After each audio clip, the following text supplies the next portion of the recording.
Ladies and gentlemen, welcome back for another series of Age of Empires 3, the Definitive Edition. My name is Harrison, and we are back for round 1 of the ESOC Challenge Cup, the tournament which involves the top 16 players slogging it out. This is the match between Kévin versus Haitch in Group C. Kévin spawning to the south of the map in Mexico, playing as the Incas in the colour blue. His opponent Haitch picking the Germans in the colour red, and he'd be spawning to the top side. Now, I believe this man has co-casted on ESOC before, but if you haven't heard him yet, you'll hear him now. I'm very happy to announce that I am joined by the man from down under, the Drongo himself, Mr. Aussie Drongo. Thank you very, very much. Incredibly excited about this series. I'm a big fan of H. He's been putting in a lot of work recently. So he's got a lot on the line right now. He's the favorite for the tournament, I would say, and definitely the favorite for his group. So looking forward to see what moves he's going to pull out of the box today. I think it's going to be a difficult matchup for him. I'm not sure if he chose first or if they agreed on this matchup, but the Inca in particular are becoming somewhat notorious for this strategy that they've been doing recently, where essentially they just do a house boom into 600 wood spam, and they just make units. And they make so many units, and there are so many bloody units, and it's 9 minutes into the game, and you're like, how do you have 100 units? And so I think that might be what we see from Kévin, and I'm curious how H is going to be dealing with it. Well, so far he's managed to drop down an in-base market, gather the resources available for hunting dogs, buy the wood required for a house. Really good efficiency there, no over-gathering whatsoever.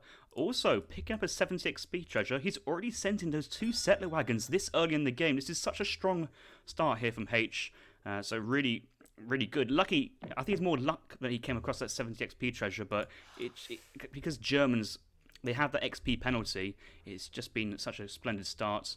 Not too sure what Kévin's picked up so far. He has scouted a few treasures, did see a cow, gone past 70 coin, and he's got himself next to a healer, which actually, if you're going past, I think it's worth picking up. These guys, 360 HP, and can always heal your explorer up, so you can take big treasures without worrying about taking too much damage here. I think they're definitely underrated. I know that in the early game, typically people are going to be looking to avoid them, though, just simply because they don't really add anything to you right now. I think in the early game, you're always thinking, I need that, that food right now so I can age up faster, or that wood right now so I can build that house sooner. And I think exactly what you're saying is correct, that it just gives you so much more sort of early second age pressure. But we see him here picking up, is this the doggy treasure, the one stray doggy?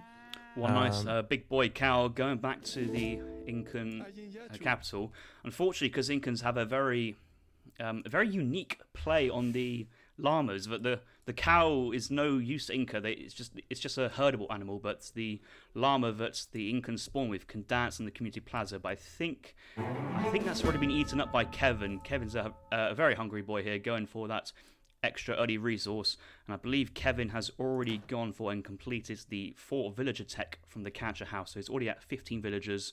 A very strong early game eco here for Inca. Yeah, typically when the Inca player is going to be going for this shipment, it's they're going to be off to somewhat of an advantage, but compared to the Germans, who also get the equivalent of 4 villages in the first stage, and H in particular finding that big XP treasure, it means that they're pretty much about even. Neither of them have really gained an advantage from this. And while I do mention advantage, Zeely Flowers just come in with the 5 tier 1 subs for ESOC.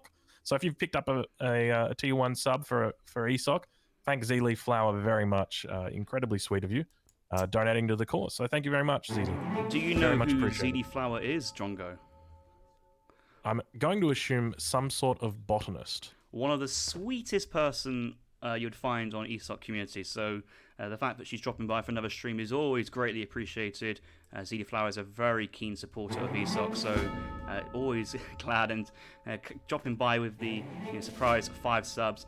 Certainly made 5 people's day, made my day, made Drongo's day. That's 7 already, and it's just such a nice thing there. So back to the game. TP in transition here from H, standard for Germany.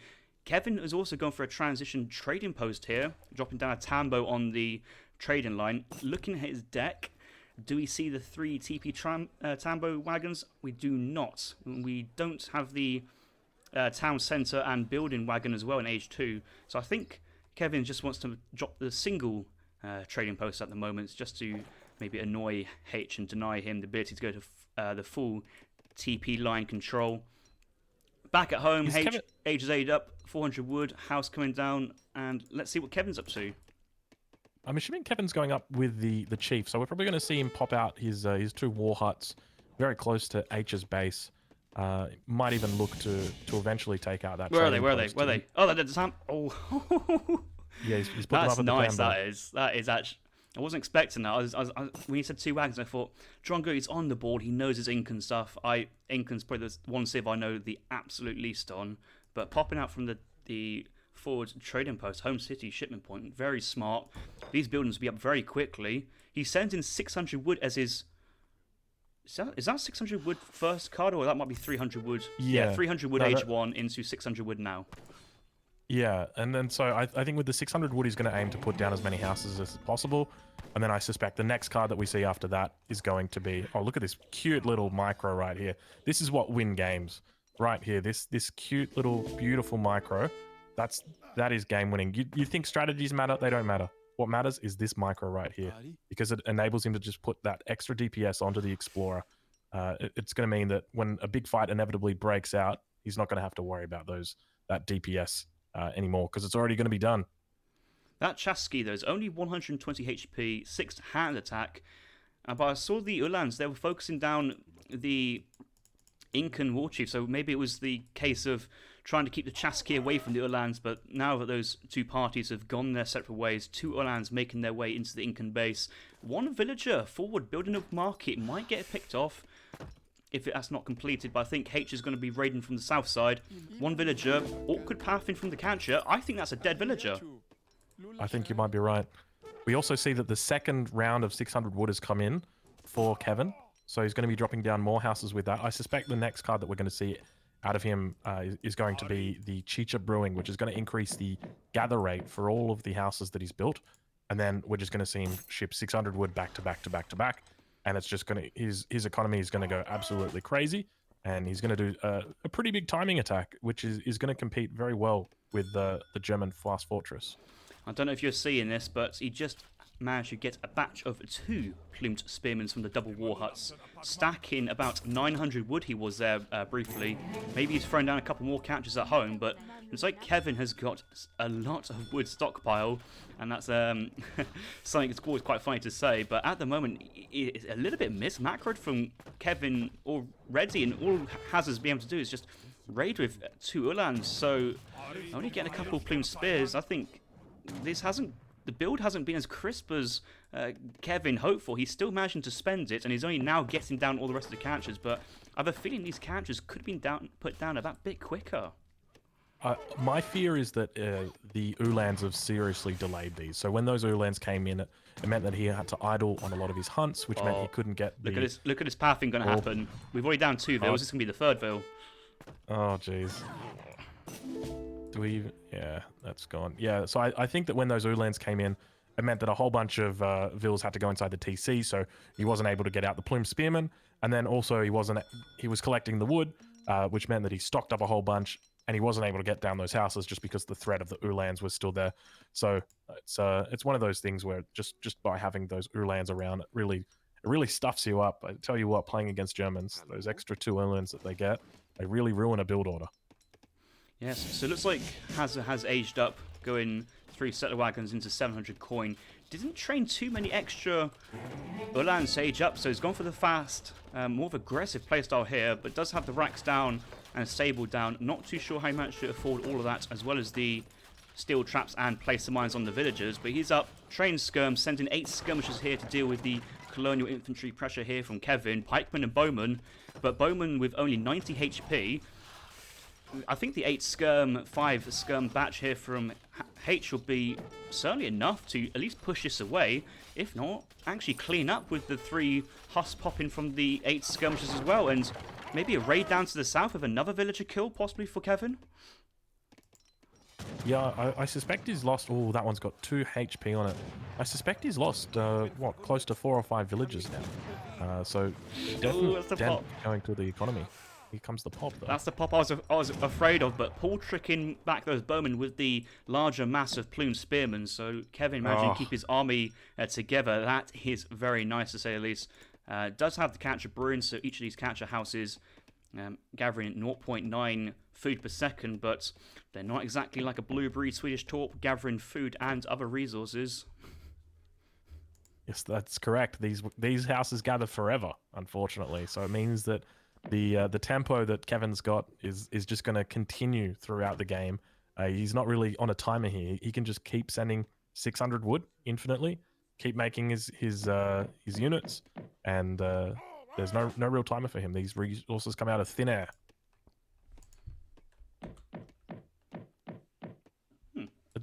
One of the interesting things is Haitch didn't send 700 wood before shipping the 700 coin. I'm incredibly impressed at how he managed to get up his infrastructure. One of the things you mentioned was that he's got racks up, he's got a stable up, he's got a market, he's got steel traps. I don't know how he's managed to fit it in and age up on time. I think I need to go back and have a look at this replay just to see what build order he's done, because that's impressive. So with the Germans, if you're not making any units, you can age up by going 3 settler wagons into 700 wood. I don't think I saw too many units being trained out there from Haitch, so it might be a case of actually sending the coin, getting that age up in, and then thinking, oh, I've got a bit too much coin here. I do have the market. Maybe I might buy a couple of batches of wood just to get the barracks down and a couple of houses down as well. It is actually efficient to not move your villagers around, but you've got to be careful of not going through all your home-based coin mines, and this copper mine is already out. And actually, looking at the map, if I was casting this live, it's a bit unfortunate here for Haitch. He may be missing a back coin mine. Yeah, it definitely does seem that way, doesn't it? Yeah, it definitely doesn't look like it's been mirrored correctly. And that's tough for him, spawning in on the Germans. Coin is going to be his priority, whereas for the Incan player, Kevin's not going to be worried at all about coin. He's going to be, he'll probably be on the coin mine that's in his base for the next 15 minutes. Bit of a fight breaking out here, so we can see that the pulling micro occurs, and the Ulans are sitting back, being chased away. The Chimney Riders managing to come in, but the war wagons being able to pressure them and keep them out. The main thing that we're seeing is that the skirmisher mass is getting whittled down over time. So there's a lot of bows here, and there's not a huge amount of skirms. And one of the issues that H is running into is that because he doesn't have that back coin mine that he just so badly needs, his villages are idle. He sent 1, 2, 3, 4, 5 settler wagons and a handful of villagers up to this front coin mine, and he hasn't been able to successfully take that, which means that he's lost all these villager seconds. He's got to fight for map control. It's a really tough game for him because he's in a position where he's lost the right side of the map completely.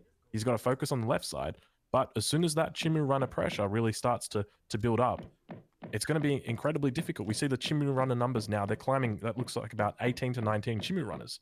That's going to be more than enough that Kévin needs. He's got 26 on the field. He's got reinforcements coming in as well, and that is a lot of these pseudo-cavalry units from Kévin.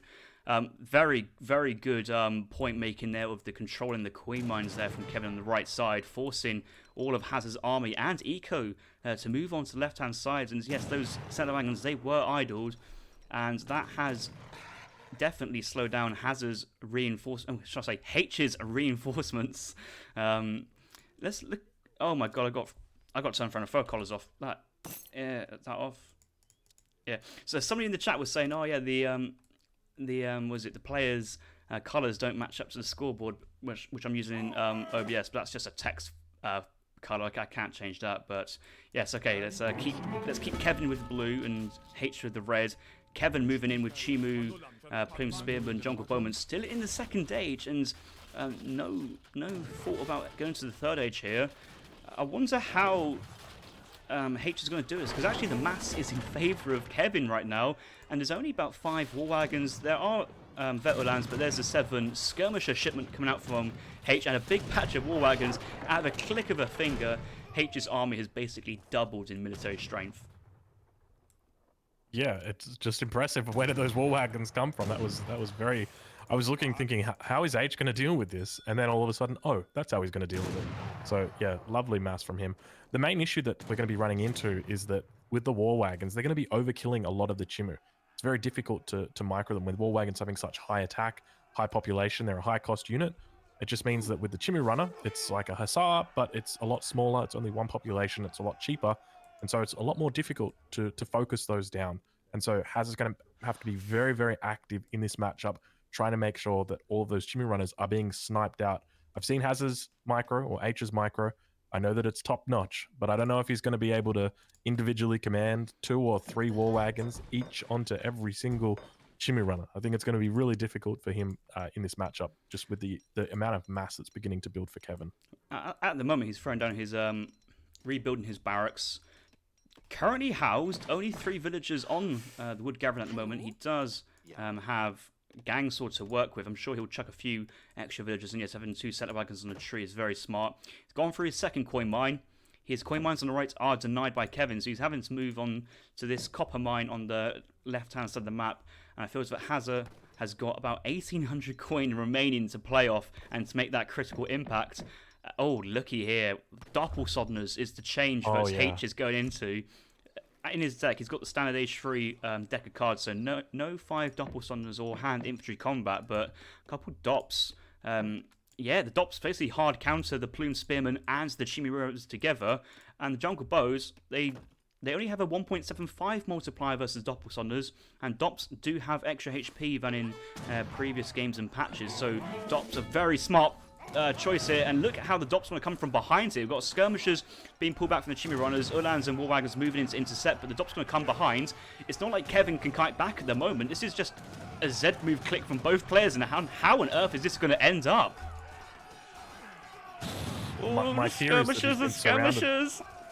Oh, these Doppels came out 10 seconds too late. Unfortunately, they got cut off. If they'd been here, they would have been able to defend these skirmishers, but unfortunately, they've been caught between the 2 houses, and we just see the war wagons just overkilling. There's a whole bunch of them remaining, but it just simply means they're very easily able to be chased away by the Plume Spearmen with nothing really that H is left to do. Wow, that is brutal. Even the villagers going down there. I'm surprised the Jungle Bowman didn't stay and pick off these 2 war wagons there right next to at this point, but Haitch has just lost that entire mass, and he's only got that 1 coin mine to gather from. He's losing villagers. He can't safely gather coin at the moment, and with no safe income of coin, no reinforcements. He's got 1 batch of Ulan coming from the stable with 9 Ulans, 8 Ulans about to hit the field, but Ulans into mixed Plume Spearmen, Chimmy Runners. How do you micro versus a mixture of the Spearmen and the Chimmy Runners? It's just, that is similar to Rod Lancer from Spain. Very hard to play against. And that's just it. I think it's a very unconventional mix of units that you have to deal with. So I think the correct answer is also unconventional. I think he's got to be mixing Ulans and Dops, I think, is the only way to do it. And you've just got to go with the Doppels and hope that they connect with the Chimmy Runners without dying to the enemy archers, and then at the same time having the Ulans and hoping that they connect. It's really just a battle of micro, but it's just so difficult against this. Just because of the high base speed that all of the units have got from the Inca. They're incredibly flexible, just so easy to micro. The pathing on the Chimmy Runner is the best pathing in the game. And right now, in the Definitive Edition, pathing is one of those things where you don't want to be on the bad side of a path. And the Chimmy Runners are never on the bad side. They've got perfect pathing. And that's what makes Inca really, really strong at the moment. So, you know what? I thought for a while Haitch was seconds away of typing the GG, but he's actually whittled the Incan forces down by quite a bit. Does have a mainly war wagon heavy composition, so should be able to maintain some sort of distance away from the Plume Spearmen and micro and get some good picks off.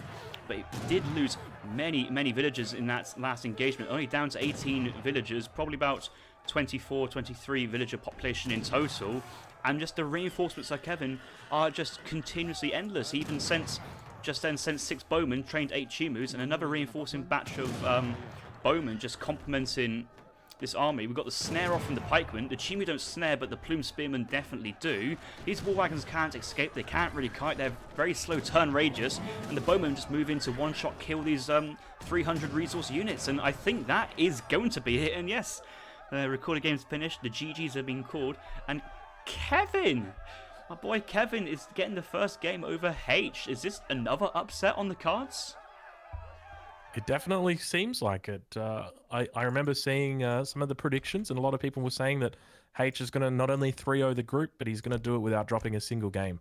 And already we see the first game. and H has unfortunately been denied. Now, if I was to go back and analyze what went wrong in this game, I would almost certainly say that it was because of the lack of that mine that it really cost H the game. If he had had that mine just to the right of his base, so as we see on the mini map right now, we can see that there's 3 mines all parallel for Kévin, where just see, with is his it on the PC, there's one on each southern side. Yeah. Yeah, and so H has had 1 mine to the left of his town center, but he hasn't had a mine to the right of his town center.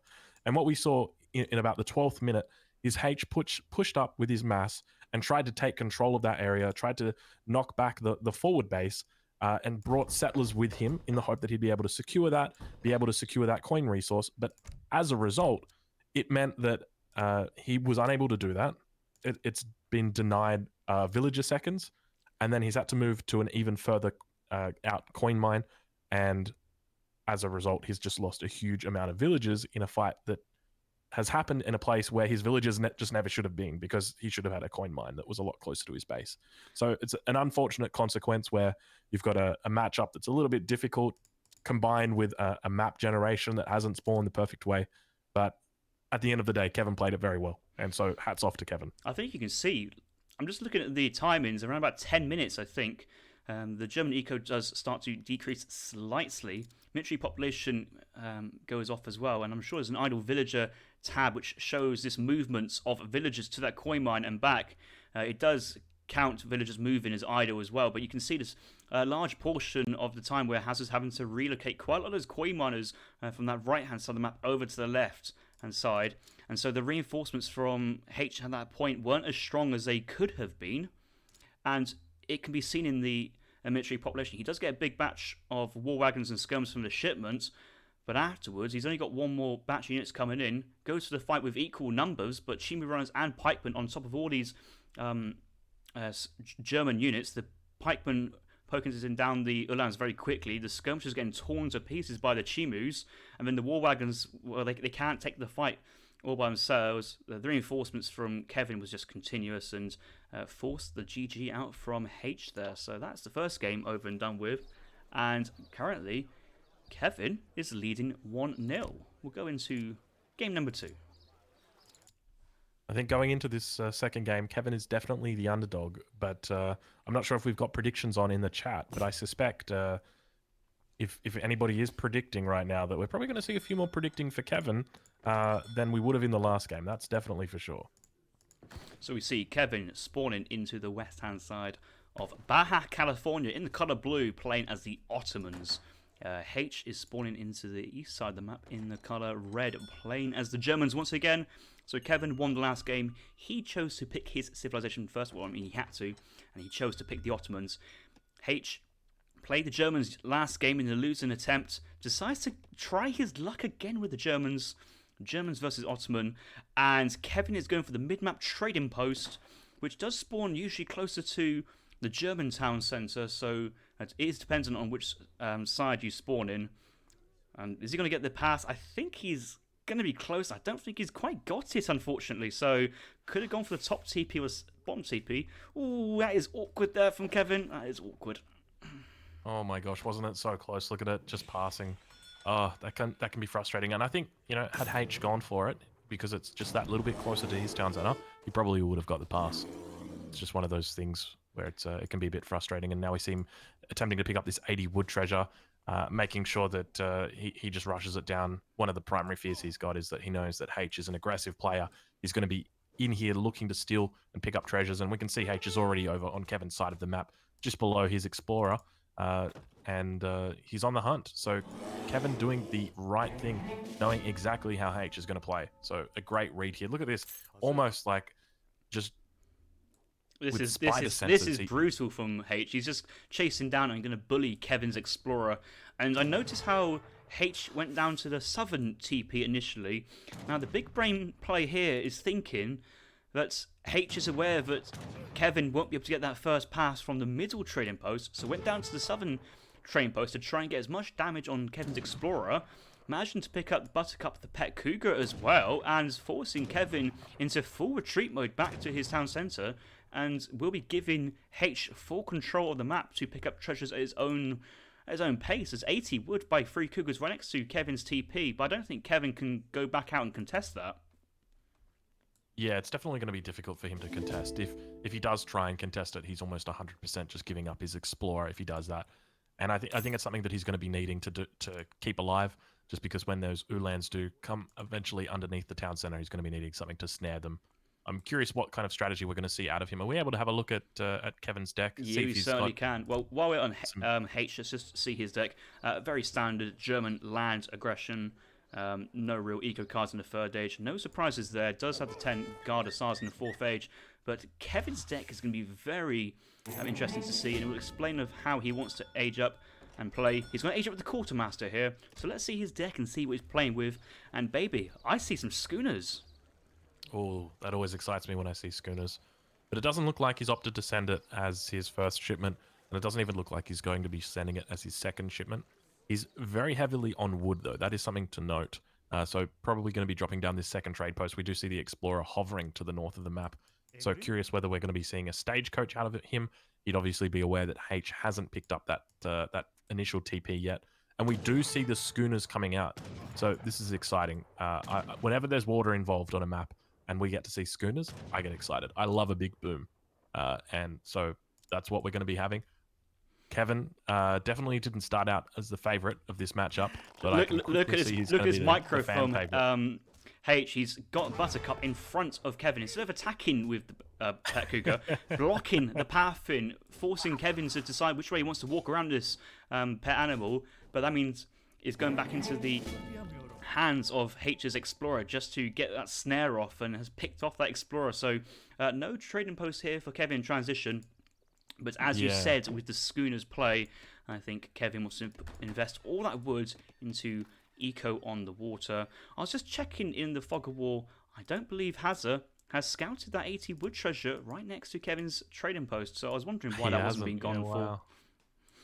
Now, interestingly, Kevin didn't send schooners immediately. He kind of delayed it. So what I think he wanted to do was go for this trading post and wanted to set up some sort of stagecoach. But I think Hazza's denied that. With Buttercup obviously being on the field, it's meant that Kevin's just had to be very aware that he's going to be threatened. If he goes and tries to put down that trade post, he's probably going to lose his Explorer. And so he said, you know what? I'm not going to take the risk. I'm just going to put down docks instead. We'll adapt. And that's incredibly smart play. I've got a lot of respect for a player when they can change their plan on the fly that quickly. So really, really impressive stuff. Looks like Kevin is throwing down a second dock on the southern sea to complement his other dock near home. Looks like Kevin's going to double down and defend his southern sea, which I find to be slightly interesting, because if we look at Hazza's deck, he does not have any shipments in his deck. So no 2 caravels, no frigates, no naval combat cards. Whereas Kevin, when he was choosing his deck, he couldn't really see how Haitch was about to choose his own deck and play, but you can see he's got the 2 galleys, 3 galleys, and a frigate, so can defend water, which means it may be easier for Kevin to get onto both sides of the water and defend it with his shipments, where if Haitch wants to get onto the water, he's going to have to do it the hard way by building a dock and shipments, build ships from the dock. Oh, I'm tripping over my tongue here. Well, interestingly, Kevin's decided to send 700 wood. Now, we don't actually see a villager going out to the other side of the map, which is something that I sort of expected to see, but I think he might be opting for a bit more of a safe play and just sort of keeping to his own side with the water. It's obviously a lot easier for H to scout and to deal with his own side, but it's a curious build order. I definitely think he might have prepared this one, or at least coming to the game preparing this one. The double dock into the gens. I'm curious whether we're going to see an age 3 out of him sometime around the 9-minute or the 10-minute mark. At the moment, it definitely doesn't look like it, though. He seems quite happy just making Janissaries. Yeah, I think you've just made a great point there. So, if timing attacks wasn't a thing in Age of Empires 3, I could say, oh, Kevin with 2 docks, double pumping fishing boats and getting 3 settlers from the town centre, really focusing on his eco, and then aging up at a later point. This is absolutely great to see. But Haitch, if you go over to his side, I think he's going to be well, he's trained a few Uhlans himself, so it looks like he's going for the classic Cav semi-FF and will be hitting in with a strong timing. But we have to see if actually Kévin will have the mass to defend, and essentially will be up to that third age as well to be able to defend from this German aggression. So it looks like it's going to be a, can Kévin get away with some eco-greedy play, or can Hazza smash down New Istanbul here with a really strong Fortress Age German army? It's definitely going to be an interesting game. I'm looking forward to it. Are we able to see what cards Hazza has, what cards Haitch has sent? Yes, he's gone into 3 settler wagons, 700 wood, and at some point we'll be thinking of sending 700 coin, but he's kind of nearly got enough coin as it is, so he might just save that shipment for another time. He's lost quite a few Uhlans here to the Janissaries. Not ideal. It'd be very, very nice to keep these Uhlans alive for the Fortress Age so you can upgrade them to veteran Uhlans, but forward racks has been thrown down somewhere. Oh, it's in-base racks. 5 pikes, now sending crossbows. So H is going to be staying in that second age for a little longer than I would have anticipated. And maybe Hazza has changed his playstyle on the fly, seeing what Kévin is up to. I'm sure H has scouted Kevin's deck, but going into his fog of war, he's seen one dock, so he knows what is up from Kévin. So no surprises. But I'm sure H could have guessed that Kévin was on the water based by his deck and current playstyle. Yeah, I think he would definitely assume that, seeing that Kevin's only taken 1 trade post, that there's no stagecoach. He's got to be doing something with that time and all that money. So water is definitely the answer. But interesting to see that H, despite just being ready to about age up to the 3rd age now, has allowed that crossbow shipment to come out. Even though we can see that he's managing to keep most of the Uhlans, or most of the Janissaries busy. We just saw about 10 of them. He's opted to keep that. So we can see he's aging up already, probably going up with the Exile Prince, I'm assuming. Yes, he is. So, yeah, I guess my question, I'm curious, why did he opt to send those 8 crossbows in rather than just waiting off for the 8 skirmishes about 60 seconds later? Yeah, good question. I'm sure that's like maybe H can reflect upon, but we haven't seen just yet what impact these crossbows will have on the game. But the thing about crossbows and the German versus Ottoman matchup, crossbows with 100 HP versus Janissaries with 210. Crossbows, they don't do that well versus Janissaries, unfortunately. So he did train an extra 5 and did train 5 pikemen, but this Jan mass has already pushed back these crossbows. H is trying to utilise his small range advantage. I'm hearing dead villagers at the back.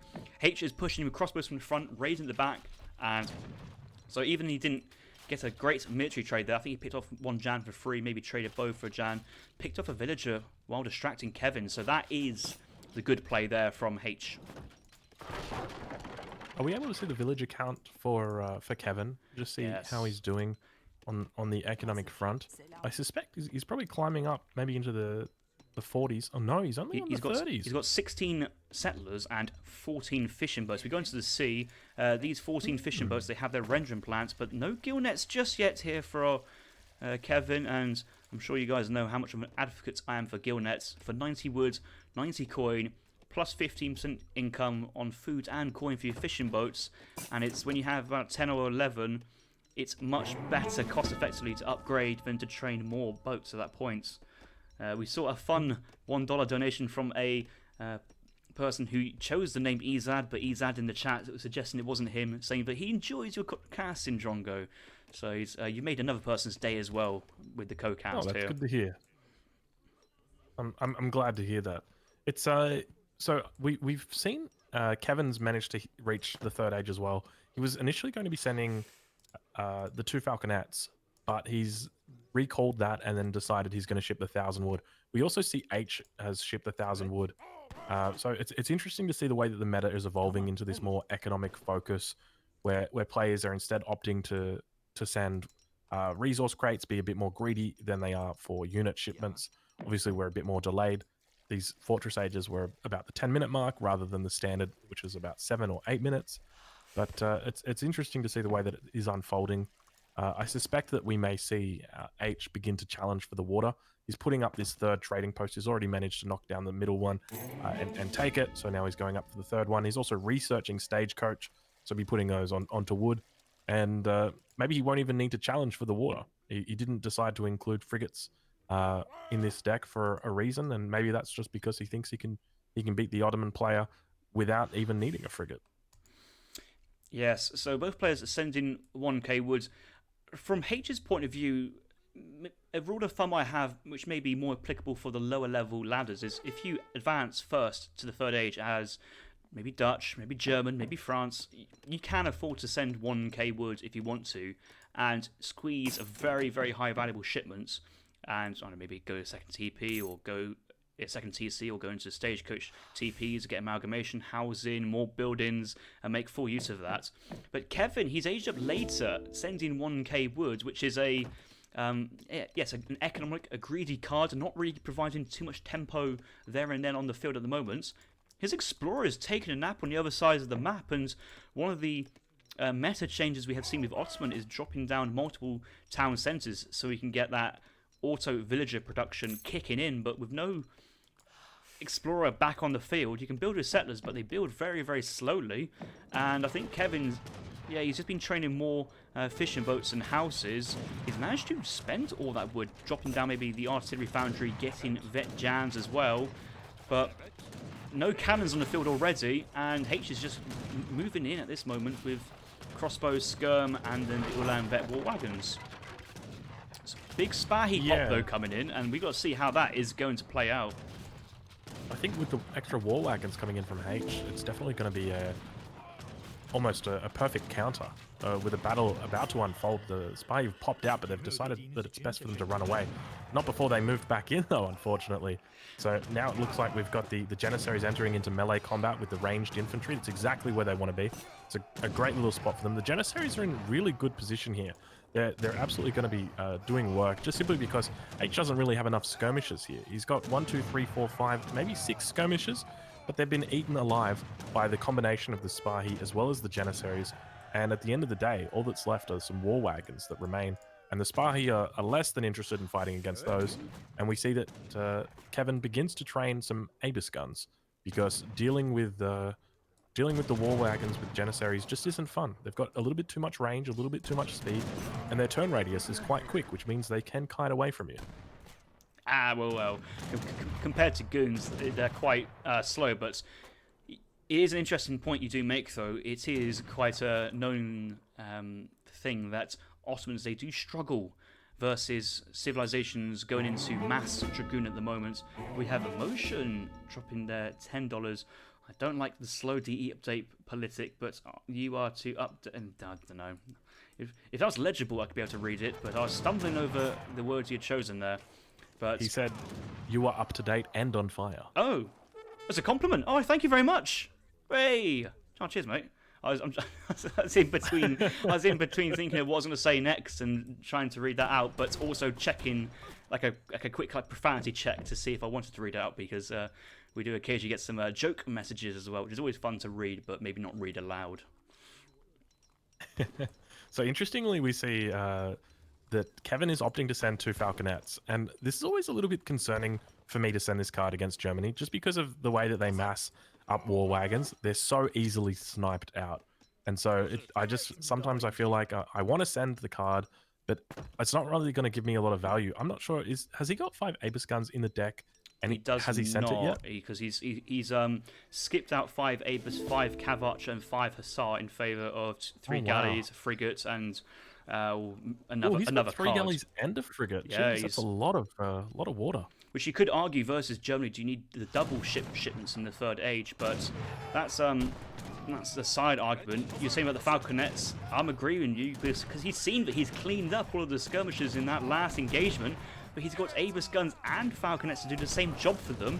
And the actual anti-cavalry count here from Kévin, it is in these Janissaries, but they're not that great versus war wagons at the moment. So Kévin may be thinking of, well, he can't really invest into stables because they cost too much wood.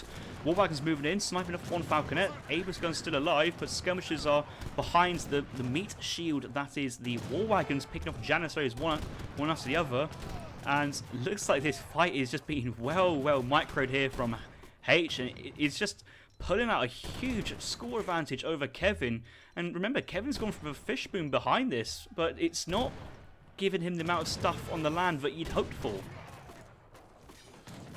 Yeah, it just definitely seems that the Falconets really didn't get enough of their work. They got a couple of good volleys off, but the main concern is that H is just building up this ranged cavalry mass. The war wagons are difficult to deal with, and there needs to be an appropriate response to this. And I just feel like in the deck there definitely didn't seem to be a response to it. It might have just simply been that there's a little bit too much water going on. But we now see him sending, is it the 8 Janissaries? So hoping to bolster that mass. Looks like he's also continuing to train Abus guns as well. His economy's not looking too shabby though. He's up to 39 villages. There's no idols anymore, so I know that in the past he did have, I think it was about 16 idols almost for a minute when he was being sieged by Haitch. So he's not looking too bad now. He does indeed have the gill nets upgrade finally. So he's also got 18 fishing boats, so it's about time he does. The only concern that with 18 fishing boats, all the fish are starting to be depleted, and he's not really saturating the whales. If you sit on all the whales and have 16 or 12 fishing boats on the whales getting your coin, you can at least prolong the food on the sea as well for quite a while. But a big Ulan raid from the top side does pick off 4 villagers there, maybe a 5th one as well, but I certainly did see the 4 corpses, which is not great for Kévin, especially when this food eco is starting to run out all the time. This stagecoach eco from Haitch has been chugging along continuously.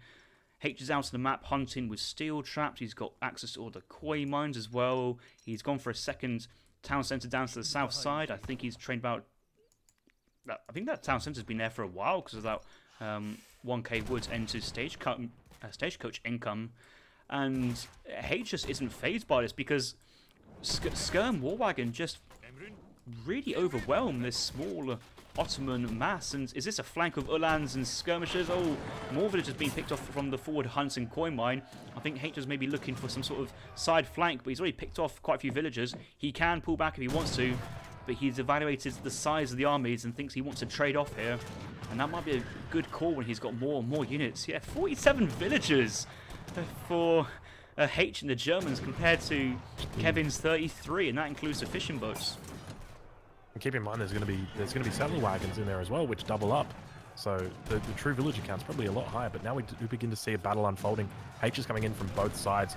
Got war wagons and Ulans being chased away by the Janissaries in the melee combat.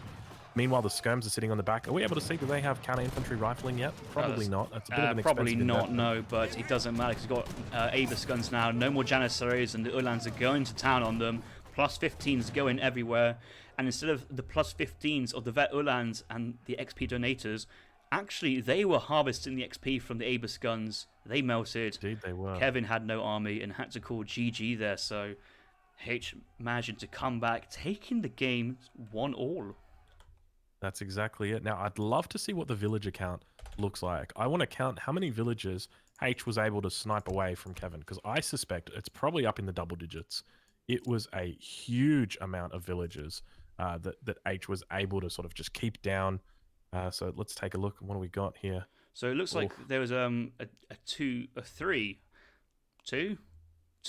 829's 2, but he gets the third one afterwards. 3 vill kills there. So at the start of the game, the ecos are somewhat comparable. Kévin is training those fishing boats, but after a while, he's got enough boats on the water, but he doesn't feel like he can train anymore. There's a period of time where he's housed, so the villager is not producing from the town centre. It's been blocked. One villager gets produced before he gets aged up, but loses it straight away. Produces some more fishing boats to try and catch up, but one town centre with his slow villager generation is just falling behind Hazard, and looks like Haitch has dropped that town centre about 14 minutes after I think he secured that first engagement. And was just pumping units out afterwards, where Kevin's villagers were just idle up in the base. They couldn't get on the map, maybe on the berries. Not many boats. Only half only taking one pond instead of taking both ponds limited the amount of resources Kévin could really fish for as well. And going for this eco play, I don't think Kévin's got the eco lead at any points. And even at the end, the rate of income is completely different as well. So, yeah, no, I don't think Kévin had an avenue to come back there. I would have loved to have seen Kévin put a dock down in the second pond on Baja California. I think it would have made the game a little bit more, what's the word? I guess maybe a bit more interesting. But yeah, by having that dock over on the other side, it opens it up for him. It means that he can be training villagers or training fishing boats for this side. It means that your boom can be extended. You can have a longer boom. And that big period that we saw where Kévin was idle, he didn't have any villagers coming out of his town center because he was, whether he was housed or whether he reached the settler limit. And he also didn't feel like he could train any more fishing boats. Well, he would have been able to do that. Now, I don't know whether that means putting a third dock down over there or whether it means putting one dock on each side. But I feel like had he done that, maybe it would have meant that he had the economy to keep up with Harry. Honestly, I thought the game was nearly over when Haitch got his army caught out by the Vet Jans and the 5 Spahis, and all the skirmishers and Ulans were picked off, but Haitch was able to pull back his war wagon mass to preserve some sort of military instead of continuously fighting and trading them off, and then with stronger eco was able to remass, and then afterwards was starting to take better fights. An equal trade here versus Kévin, considering the starting army counts and the final army count, but with then the stronger eco as the game went on with the double town centers, stagecoach, just the final fight just crushed Kévin. I don't think Kévin had the time at any point to send Janissary combat and had to remass his Janissaries by sending 8 Jans, and just, yeah, it just never looked certain for Kévin after that first fight, which was a good fight. But then once those war wagon mass was still standing, he just didn't really have the answer for the war wagons, and that's possibly could be a good call to have the 9-man shooting deck for the Ottomans instead of maybe the 3 galleys. Yeah, that definitely would have been a good call. Manchu definitely do a lot better against war wagons than say Black Riders. Oh, we got to crack on. Let's go. All right. Let's just see the time. Hey. I could sit and talk about that game all day. Oh, it's so interesting, isn't it? We're on Haitch versus Kévin, aren't we? We are.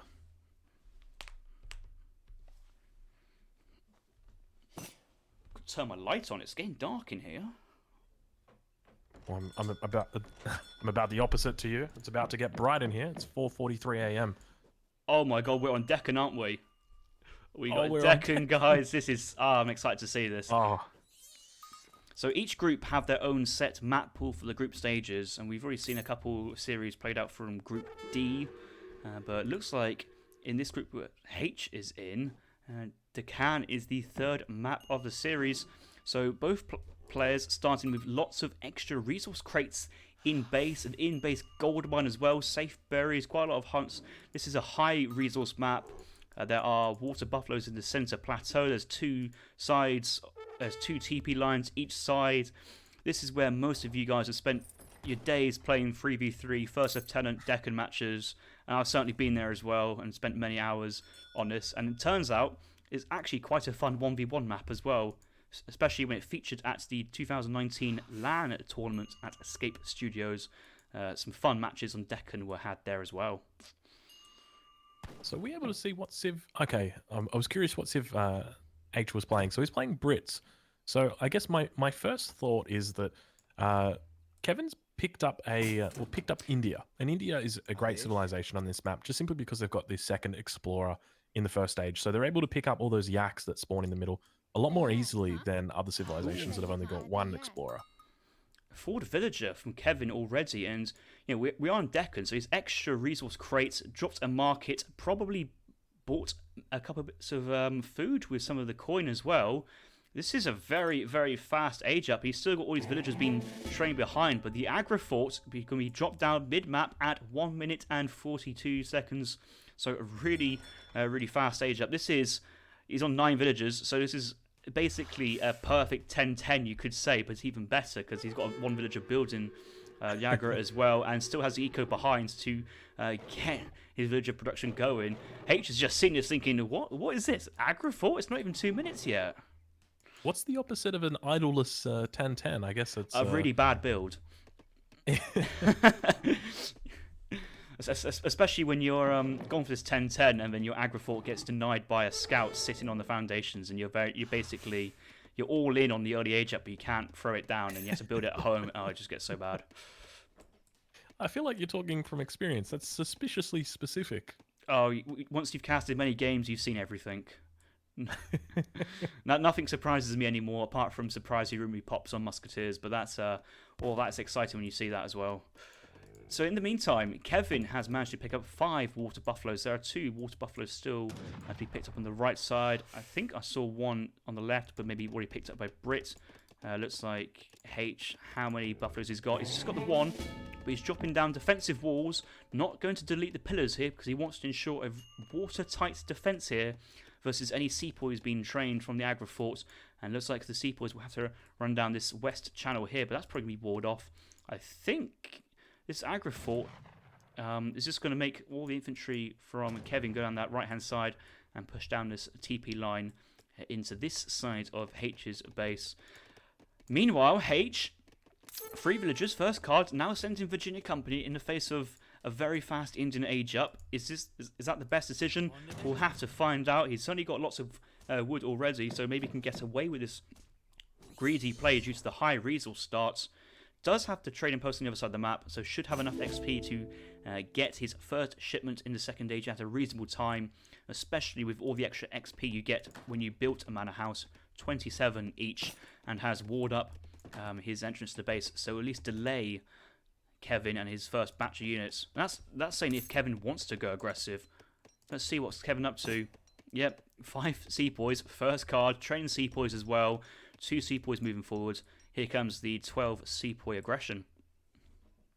Yeah, very exciting to see. So the sepoys especially, I'm curious how they're going to route, as you mentioned, with the wall being up, whether they're going to look to go around or whether he's just going to task them up and start sieging down the wall. But it's definitely going to buy Hazard time or H time, whether he ends up sieging or whether he walks around. And that's all H really wants to do. He just wants to buy time. He's gone and opted for the Virginia Company, which means it's going to be taking a little bit longer for him to be paying that off. I'm curious whether he's actually going to be able to do that safely. I'm looking forward to it unfolding, but at the same time, we can also see that the 2 monks, the 2 Indian monks, are down in Hazard's base, waiting for the sepoy to arrive. They're going to begin trying to steal bullying 40 wood treasure of his villagers, but Kévin the god has shown that Haitch can't do that. But sepoys have walked around.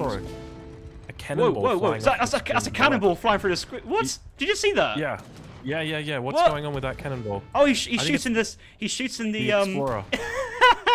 Look at that! Look at it fly! What? I reckon H has done that intentionally. He's on purpose walked over near those. Oh, I'm sorry if I got distracted by flying cannonballs. I think 2 villagers went down there from H. Maybe not. I don't fully know. I was going to say at some point they nerfed. It looks like they nerfed the smuggler treasure from 210 coin to 190. But actually, H was being very clever there of getting his explorer near the smugglers to get them aggroed. But in the meantime, Kévin sepoys are still in H's base, burning up a lot of villagers, denying the gathering on the 700 wood. Sepoys training very well versus the musketeers training from the barracks. And behind this, I don't think Kévin's gone all in. He's just minding his own business, now sending 700 wood as India. And one of the things to note is that with Hazard, he's placed his outpost that he got from his age up the governor. It's a little bit far away from his barracks, which means that as a result, he's been idled quite badly. So the outpost was designed to prevent the sieging of the walls and to damage any sepoys that try to do that. But Kévin's just walked around those walls. So Kévin's not bothered. He's just going to walk into H's base. He's got nothing to be afraid of. He's never feel 2 villas go down. And the thing with H, I saw that these 2 explorers had scouted these villagers right side, and that is where these sepoys are pathing. Once he sees that this deer is no longer being gathered, he might get confused where these villagers are, but that's where you want those explorers scouting. No Minutemen called just yet. The flying cannonballs are still at it once again. Actually, if there's a tree there, that would get taken out by the cannonball. I think the cannonball still can take down trees at this point. I don't. I'm looking forward to a villager getting killed by that. I want to see a 1 HP villager just get killed by a flying This is cannibal. the point that you see. You look into the chat and see the ESOC emotes DE things, but H's play of aggroing this free smuggler treasure, 30 siege attack per unit. Kevin's lost 2,700 HP on the aggro fort. He will pick up the treasure for free though, but damn, that's a lot of HP to lose to some 3 angry smugglers. Indeed it is. Indeed it is. So I think that at the moment, I think Kévin is in a roaring position. I think he's doing incredibly well. So a lot of people have this this idea that 10-10 is all in, when in reality, it's really not. There's so much India can do behind a 10-10, and we're starting to see Kévin do that. So he's aligning himself with the Ottoman consulate. He's also going to be shipping the 4 villages from that consulate. He's also getting his market upgrade, so we can see he's getting the final market upgrade, which is going to give him 10% to everything. A very expensive upgrade, costing 450 resources.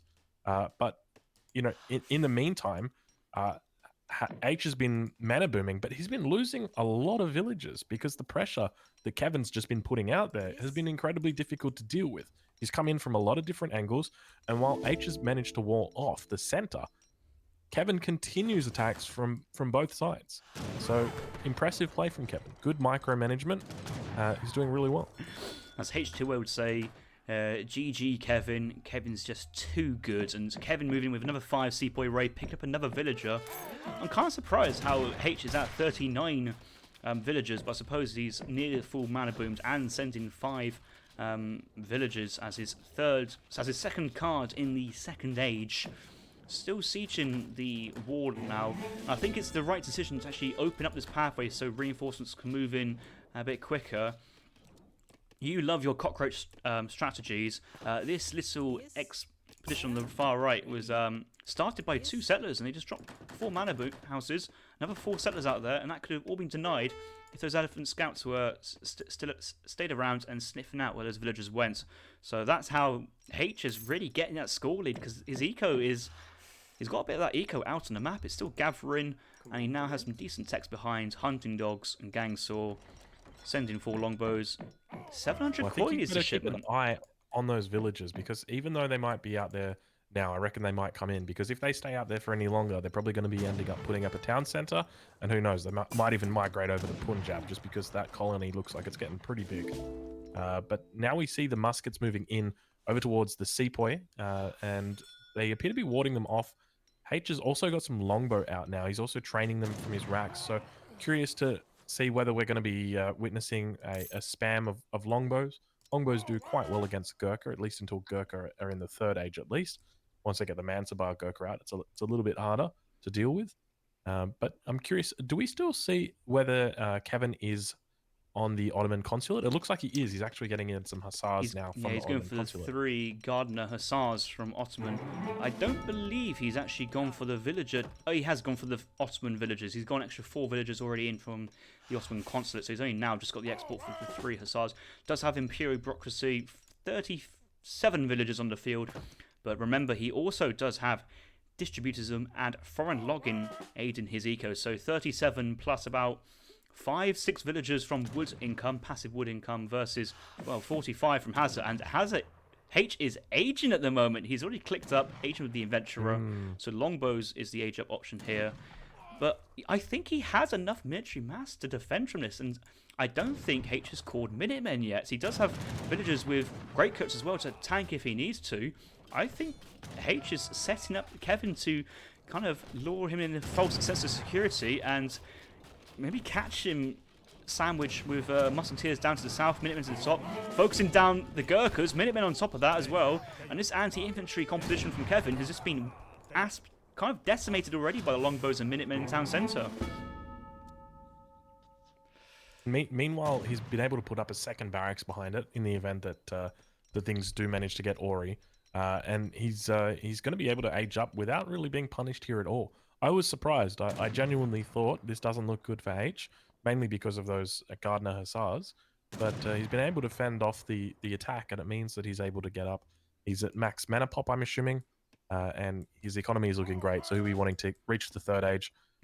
Are we able to check out H's deck and see whether he's got the 8 settlers in his, He does. his deck? I don't think you'd send that, though, in this case. I think there's still too many units from India around to be fully certain of sending a card like 8 settlers, and you do have the economic lead for the time being, but you certainly wouldn't. I wouldn't say it's a bad decision to send it. He may think about maybe 10 longbows, question mark. Probably the 2 falconets is the safer play here. He does have a musketeer mass, training more musketeers in transition, so if he upgrades to veteran musketeers, sends 2 falconets, he can make a push from the centre, and that aggro fort is already low HP, lost 2.7k HP to 3 smugglers, so I think Haitch is thinking of going for the push. Falconets, first card in for Haitch. Alright, so it is the falconets that we see. So probably going to be seeing him upgrading the muskets and the longbow very shortly as well. And potentially pushing in. Are we able to see, is Kévin close to macroing for an age up yet? Or is he committing to his second age play? Drongo, you're bang on the money once again. It's as if he'd done all his casts and stuff before. He's just dropped his age up wonder, gonna age up with the Charminar Gates, and that is that 1 Mahout Lance. So you get some age up, as well as the ability to train a Mansabdar units, which are essentially singular units, much more double the HP, double the cost, but can buff your other units as well. So looking for Kévin to age up and train a Mansabdar Gurkha. And maybe he's going to try and work on that Sepoy mass, but he's double pumping Gurkhas at the moment. Doesn't look like he's healed up his fort either. I think it would be a bit expensive to heal up the fort. Maybe let's look at the price. 200, it's 217 foods to repair that aggro fort, which is only a glorified outpost. Let's say that it is. Let's not go over the top here. It does have a splash damage of 3, but it's only 25 range damage per shot. So even the falconets can quite happily take a couple aggro shots and be fine. Yeah, aggro's firing, and that was about 5 HP on one falconet and 1 on the other. It's not a lot. Aggro fort now down to about 1400 HP. That timing's coming in, and I think Kévin, he wants to poke the musketeers but not force a full fight because he wants to age up and get those disciplined techs in behind. I think Kévin wants to send the home city point forward to try and get that Mahout out on the map forward already, but that aggro fort might go down before the age up's completed. We'll have to see if he's going to commit to it. It's going to be close. It's going to be very close. It does come in, but the Lance is at home. Oh, the Sepoy did walk forward and take a volley from the falconet. So I thought, oh, here it comes. But then, yes, it was very anticlimactic. The thing is, though, what I would say that the aggro fort is not just a glorified outpost. Haitch managed to pick up himself 320 experience points for taking down that wonder because of that wonder costing 800 resources. So he's able to send another shipment, or soon to send another shipment at this point. But yes, he did follow up with the 8 settlers as you predicted. But he can get away with the settlers now because he has this tempo advantage and he now has the map control. He can drop a gate in his wall and start gathering from the hunts mid-map. Picking off stable now, still moving forward with the falconets, longbows and musketeers. The Gurkhas are not upgraded yet because where is that barracks? Okay, there is a barracks here from Kévin.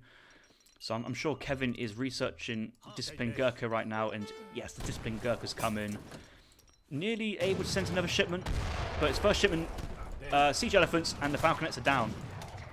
Yeah, it makes sense to be sending the siege elephants first. It's a very appropriate response. I'm curious whether we're going to see the Mahout get cleaned up, and we do see it almost get one shot there by the musketeers. Meanwhile, we've got the longbows that are taking shots at the siege elephants, but the siege elephants have already done their job. They've dealt with the 2 falconets, they've nullified them. And so now we've got this Gurkha mass, and this is an upgraded Gurkha mass. We don't see the Mansabar out yet coming from the Gurkhas, but we do see the Disciplined Gurkha. So they are doing that additional damage. So the question is, how is H going to be dealing with this Gurkha mass? He's got a couple of options, whether that's going to be Hussars that he opts for, whether it's going to be Falconets. But the main issue is, if he does go for Falconets, Siege Elephants are going to be dealing with them very, very efficiently in the 3rd age. Not until the 4th age is he going to be able to deal with the Siege Elephants, because he's going to be able to be using rockets against them. But in the 3rd age, the Siege Elephants are just going to be very, very difficult to deal with as Brits. So my suspicion is that we're going to see H opting for more and more Hussars. We can see he's put down the stable, is training for at the moment. It looks like he's also shipped 5 Hussars from the home city So I really wouldn't be surprised to see him drop down a second stable and just do a big switch here. Maybe even try and macro out, 20, 25 Hussars, something beautiful like that. Haitch is returning the favour to Kévin. After Kévin raiding Haitch with the sepoys early colonial continuously, Haitch is deciding, you know what now, mate? I'm going to pick off your villagers instead. And actually just happy to trade off one villager there for 5 musketeers. Maybe not what he hoped for, but he is in the lead in terms of economic potential, so can happily try and chance some of his raids to get some good value. Now, the thing about the siege elephants, though, is that they are great versus buildings and artillery, but versus infantry, they're really poor. They're even worse than leather cannons. They don't have any multipliers, and they only have 1 splash damage. So they're essentially culverins in terms of versus other units. 40 siege is still nice, but that doesn't even two-shot a longbowman. So I think Haitch has decided to not to go into artillery here, but quite happy massing longbow Huss. Longbow would do very well versus the Gurkhas if they're standing fighting. Quite hard for Kévin to really tech into a lot of cavalry. Mahouts are very expensive, and then Hussars beat both the Gurkha and the Mahouts and other cavalry coming from Kévin. And here comes an engagement here. Huss is snaring the Gurkhas. Gurkhas are pulling back. Sepoys want to be front line. There's a big batch of Sepoys coming in, but they're not in the fight just yet. And Haitch has really taken a great trade early in this fight. It looks like we've actually seen Haitch ship cav combat as well, so these Hussars are going to be really doing some work, making it an extra beautiful front line there for Haitch, preventing the longbows from being attacked by the Mahouts. But Kevin's got that large mass, and it's a Mansabar supported mass, which means he's got the Sepoy as well as the Gurkha in, so these units are really quite strong. We see that H is picking up on score now. Even though he's Brits and it's going to be inflated, it looks like the discipline Sepoy has been, or the Mansabar Sepoy has been picked off by the longbow, and Kévin is now forced to retreat. I don't know where the Mansabar is. I'm trying to find the Mansabar Gurkha, but I still can't see it. I think there's a little gold feather back there. That might be it. But that's him. Yeah. Yep, that's the one. Yep. Really hard to see the Mansabar unit. There it is. Yeah. It's impressive that he can spot that. I'm curious how far he's zooming in to try and find that, because it's very, very difficult. Especially as an Indian player, trying to make sure that the Mansabar is at the back and that it's not going forward, which is essentially what happened with the Sepoy. Town centre being thrown down the right side, trying to gain more map control over a couple of trees, a 2k mine as well. And actually, it would be quite funny to have the villagers in the town centre providing 2 times fire versus Kevin's villagers trying to get out on the map, and that's just the amount of map control Haitch has at the moment. You can just drop a forward to town centre and say, well, you can't deny his town centre, but what are you going to do about it to try and react? The line of sight here, Haitch is getting to get off a big raid on the village's top side. Kevin's villagers, they have the Brit Consulate, but they don't have their Eastern Medicine just yet, so a nice Hussar raid here from Haitch, picking off a couple of villagers, more than he would have if that tech was in behind. Kévin has walled off the left-hand side, he's gone for a second town centre, but comparing ecos at the moment, Haitch is at 69 villagers, nice. Kevin's at 44 plus wood trickles. Drongo, did you just say a nice comment after 69? Nice. Nice. I was incredibly impressed with H and just how quickly he moved his Hussars over to the enemy villages. It was just... It was almost instantaneous. He spotted those the villagers, I think, just barely on the line of sight, and just straight away he was just over there. Not even 2 thoughts about it. So just really on the ball, just sort of making sure that he's cleaning up. And there we spot him again, taking out more settlers. He's just really running his opponent all over the map.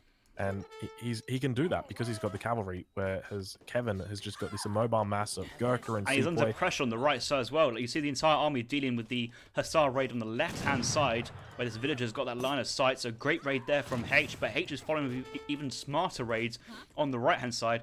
And Kévin hasn't got the tools to deal with this. He can try and send a siege elephant forward, but no, that's not going to do anything. And Kevin's villager numbers are just falling, and otherwise, he's just stuck in his base, gathering from berries, which is not what you really want to be, especially when there are hunts on the left-hand side. So, Haitch exerting some great map control here. was actually trying to see what line of sight Haitch has, but when I went over to Kévin's side, you can see how much line of sight Haitch has. Go to Kévin, he's really stuck in his base. He's really contained, doesn't have safe access to this plateau, and I think he's going to push out for it and try and gain access to these resources. Is this another big fight going to happen? It looks like it. We do see some villagers getting picked off here as well, just above the coin mine. And the longbow's doing a classic attack move, just walking into the oh, look at this. Sorry, Drongo. Look at this. Hussar raids on the left-hand side and backside as well, while the army is forward. This is brutal from Haitch. You're not playing Germans, you're playing Brits, all right, mate. This is brutal. You can't be doing this. Fight him straight on. Oh, I feel so bad for Kévin right now, like having to deal with all this and then trying to kill Haitch's army at the front. He's down to 26 villagers, the poor guy. We're 20 minutes into the game. Have mercy, Haitch. Have mercy. Kévin's on his knees, but you just keep raiding him, and you're about to age up to the 4th age on 78 villager eco. Have mercy, my friend. Oh god, he's really just showing you how it's done, isn't he? It's just very impressive. But ooh, looks like he might lose a couple of villagers here, not paying complete attention. The Sepoy, the Gurkha rather, getting a few shots in on the villagers. No nearby town center. The town center is just to the north, so it looks like those they are going to be cleaned up. But it looks like the Hussars still doing work, just camping, just doing their thing. And I really feel like H thinks he's playing the Germans. He thinks this cav is just really only made to kill enemy villages and really utilizing it. Kévin in the early game utilized walls very well. To sort of block off H and the corridors that he had over on the left-hand side of the map. I think he needed to do that on the right side of the map as well. And that's something that he didn't do, and as a result, it's meant that H has been able to just clean up. In addition to cleaning up, we see the Sepoy beginning to move into melee combat, while the Gurkha are firing on the back line of the muskets. It looks like the longbows are going to be able to hold their ground and defend against the Sepoy. And the question is going to be, okay, there is the answer. The answer is good game. And tuck, the Tominator, GG's out. Yeah, GG indeed. And at the end there, I think Haitch was aging to the 4th age, but he realised he was so ahead in economic potential that he was happy just to catch Kévin's army and trade off as well as he could. And I think in that fight, somewhat came out ahead. The Sepoys were picked off first, and then it's just longbow musketeers versus the Gurkhas. Let's say the Gurkhas managed to survive with only 10 remaining. That's great, but Kévin really had nothing behind to remass, and I'm sure Haitch would be sending shipments like the 3 rockets, 2 factories, which is really good. But the raids in there from Haitch, once he got himself out of once he survived Kévin's really aggressive H2 play, while booming at the same time. Let's not forget, he wasn't going full defense. He was booming and trying to mitigate losses. Got up to the 3rd age. Falconet pushed the Agrifort stable, decent engagements and trades, and then afterwards decided to enter team game mode as H and raid Kévin off every resource on the right hand side, the left hand side, going into the back of the base. Oh, poor Kévin. Let's look at the villager count. This is going to be brutal. It is going to be brutal indeed. And I think one of the things that I guess I look back at that game and I just think, where was the stagecoach? Where was the 3TP stagecoach for Kévin? It needed to come in at about the 8-minute mark, to be honest. Just shipping, 700 wood or something like that. But, oh my lord, just take a look at that villager count. Isn't that just heartbreaking? How many villas is that? Let's take a look. So in the early game, it looks like H loses 2, 3, 4 villagers before he ages up to the 3rd age. And then we've got Kévin losing 1 villager, 2 villagers, 3, 4, 5, 6, 7, 8, counting with Drongo, 9, 10, 11, 12. And then I can't even count that much. Once it gets to that... How about this? 47 down to 23. So that's 24. But plus, carry the 1. Plus 1, 2, 3. Oh, is that 30 villagers, I think? Maybe? Yeah. At the end? But the most important point was the H still having the villager lead as well, and the difference between these two lines was just increasing. I'm sure the economy would better reflect that as well. And Kévin having more resources than H early on. Yeah, wow, look at that. I didn't expect it to be that much. Like, I'm struggling to think where... I think a lot of that is the idle time. I feel like a lot of that is due to just you have a look at those flat lines. You see H as flatlined almost immediately when they start to break away from each other. Yeah, this is the Idleville graph. You can see how much idling there. That's a really fun Oh game. gosh. But that Yeah. means H is up 2-1 at the moment, and we need to crack on.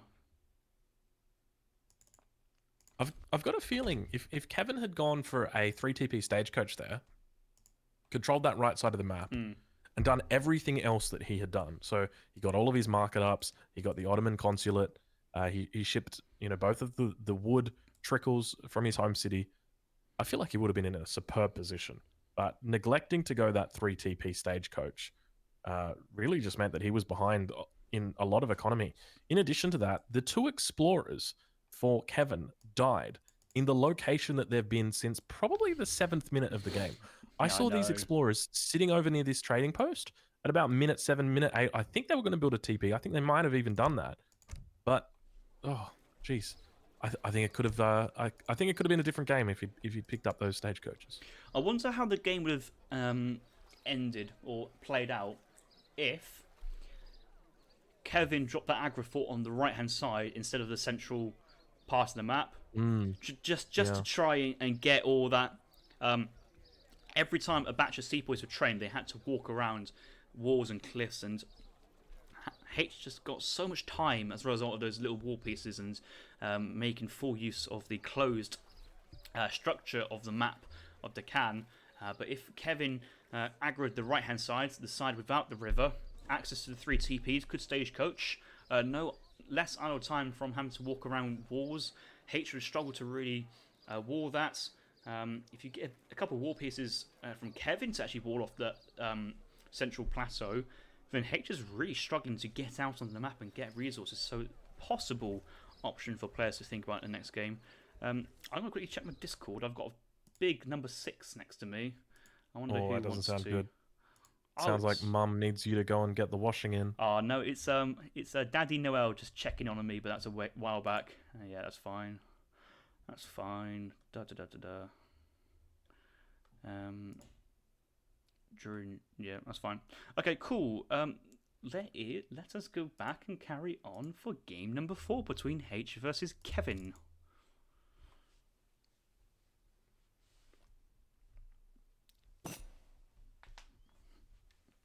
So, game number 4 between Haitch versus Kévin. We see Kévin playing as the Iro civilization, spawning into the northeast of the map, on the map Malaysia in the colour blue. Opponent Haitch now playing as the Indian civilization. Kévin was playing Indians last game, but Haitch has decided to go as India here. 2 explorers versus 1 on a cow-heavy map. This is, I think this is a real nice pick here from Haitch. Yeah, I've got to agree with you. I think India are very strong on this map. India also like the Iroquois. Oh, sorry, like the. Oh, sorry, I can't pronounce it. I'm just going to call them the Euro. That's unfortunately that's all. That's all I can say. I've somewhat come on the name Hadders. Like you have like Ger, French, Brit, Jap, China, Hadders, but it kind of sounds cheesy. But I'm like, I just want to call them Euro because yeah. Well, I've never seen Haudenosaunee.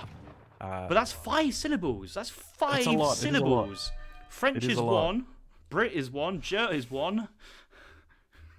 All right, we'll just go for now. We'll go with Euro, but we'll brainstorm that. We'll think about it. But yes, similarly to the Euro, the Indians can opt for water play, and obviously this map here, you spawn a little bit closer together to your opponent. So if you go as a civilization like Portuguese, then you might be risking it a little bit too much. But India and Euro, they're both very safe picks because you can open dock with both of them and take advantage of the water. And the Indians, especially with the 2 explorers, obviously being a yak map, just means that they're going to have the extra unit to run around and to collect yaks. So I'd be curious to see how many water buffalo we've seen H pick up. Looks like he's up to 8 now. Yeah, so India has got qualifies. 8 cows, and I said this before on a previous stream. Cows, they are the best livestock, and for food gathering, for food eating, for livestock penning. But it also translates to Indian XP income. Having 8 cows is so strong. It's probably stronger than 10 llamas, probably stronger than 12, 13 sheep. That's just guessing. I don't know the full numbers inside and out, but This is a really, really strong map for India in that sense. Agri-Force Way coming down. First shipment distributism already coming in at this point. Haitch is going for an actual 10-10 this match instead of the Deccan 10-10. So aging up with 10 villagers, not building the house just yet, and getting that aggro down on the centre of the map as fast as possible. And so now gathering the wood with his remaining villagers to drop the house and then restarts that villager production. But I've noticed another dock play from an Aero player. This is like the flavour of the month, the Age 1 dock play into Fish Boom. And we did see Soldier age up with 20 villagers to the second age. I think Kévin is very on his way to get a very similar total there. Yeah, he's very, very close behind him. What was it, 16 villagers now, building the 17th, and he'll be up, and then the 18th will come out of the dock. So it's a huge economy to be aging up with, especially considering how early in the first age we still are. It's before the 3rd minute, and there's already 18 villagers out for Kévin. So massive economy. It looks like he's cancelled his age up and he's changed it, so he's now going with the Wise Woman. Yeah. Off the top of my head, I don't know what the Wise Woman has. So the Wise Woman will give you crates on the age up. Last time I checked, I think it's 200 food, 1 wood, 1 coin, but you also get the age up 12R as well. So it's a 400 crate age up politician, but you still get the build-in travel behind it. So a real nice versatile age up. Doesn't really... it gives you options is the best way to say it. It doesn't force you down one playstyle, but it gives you options, mainly so that Kévin can save the messenger age up, so you can fast age to the 3rd age, instead of having to fast age to the 2nd age and get stuck in age 2. It's curious that he decided to do that rather than go for the 3 villages. We do tend to see a lot of Euro players opting for the 3 villages as the first age up politician. So maybe that was what he cancelled, and he decided maybe he's got a little pocket strategy here. I'm keen to see what it will be, but he is collecting a lot of food for an Euro player, and there doesn't seem to be like a lot of wood that's being collected. So I'm curious whether he's going to be prioritizing any more fishing boats, or whether he's just going to sort of say, you know what, 6 is all I really need. I don't need more than that, and then move on from water. I think he'll have enough. So I think one of those wood crates, it would be smart to go for a market into hunting dogs, but actually looking at the population count and the fact these longhouses provide 15 population and cost a little bit more than 100, I think that wood crate would be going into making another house and then having that build and travel build a defensive war hut, because he scouted the 10-10 from Haitch here. No reason to go forward here from the aero player, and defensive war hut behind the town centre. And I like that, actually. The town centre, 6,500 HP, is certainly more durable than a 2,000 HP war hut. And if this goes down, well, it's pretty much game over for you. So a nice building placement there from Kévin. Yeah, I'd have to agree completely. I think it was a very wise move that he put it behind. But interesting to see how it's affecting his build order, having to call in the big button early. I don't think it was part of his plan. He had 2 villages queued, and I suspect he was going to be sending in 5 settlers as his first shipment. But now it seems that his plan's going to have to change. He now looks like he's shipping in crates, and he's finished, or he's going to be bringing in those crates. And behind it, we see that H is going for a bit more of a greedy play, so opening with the 10-10, but heading straight into the wood trickle. So this is going to be the tier 2 wood trickle. So just because he's been somewhat aggressive doesn't mean that he's all in. He's definitely not all in. He's just aiming to do a little bit of economic damage here to slow Kévin down. Try and avoid. He would have scouted out that there's 2 tribal marketplaces, which means that Kévin ideally wants to be having more than 10 villages on coin. So he's making sure that if he is going to be doing that, he's delaying him as much as possible, because he wants to try and reach the fortress age as quickly as he can.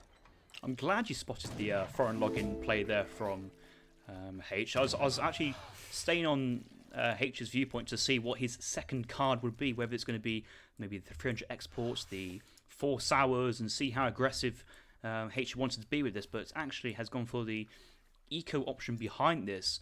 And although you're thinking, but Haitch has gone for the 10-10 aggro age up, sending fire sepoys first.